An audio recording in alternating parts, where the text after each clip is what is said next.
Teach from V Beach, and it's time to start the 2024 NCAA College Football Week 1 games.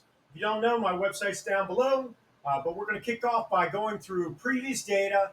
I got to be careful because all of these numbers, there's huge numbers in the gambling area, but they're all based on past algorithms, which means I've gone through several years of past.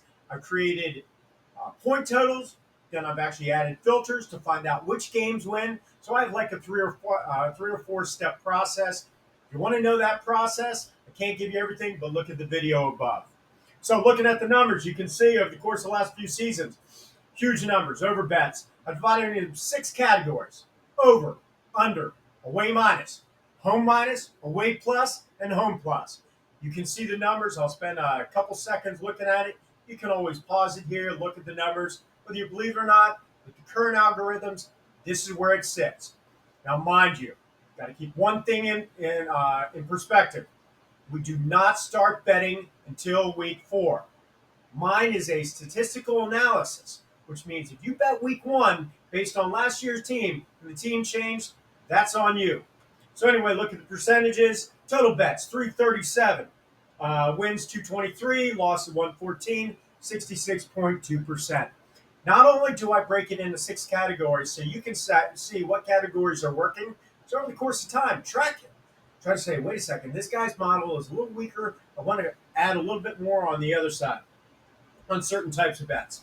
But I also divide the bets into 3 and 5 star bets. College basketball, I did 3, 4, and 5. Why do I do that? I was requested last season with college basketball because college basketball really delivered. If you want to pay for a service, check out the college basketball. It's well worth the money. It's like $10 a week, but I analyze 500 games. It comes down to like 2 cents a game. It'll steer you away from some really bad matchups, and it delivered. I had 33,000 views in about 2 months on one of the sportsbook review websites. Anyway, 3% of your bankroll on 3-star games, 5% of your bankroll on 5-star games. Don't go beyond that, at least initially. Now, week 6 or week 7, it seems always to be a Costanza week. As the stats normalize, we're probably going to lose a week, somewhere in there. Now, we hopefully won't lose that bad, but after that week, you got to start increasing bankroll. Why? Because now the stats are in line. They should be mapping up with my numbers. So anyway, you can look, and we'll go over that as those weeks progress. Thank you for following, by the way. Choose subscribe below so that I get credit for it, guys. I don't even know how this works. My website, you can see there, is mactheteach.com. This data does help you steer away from things that you think are a sure thing.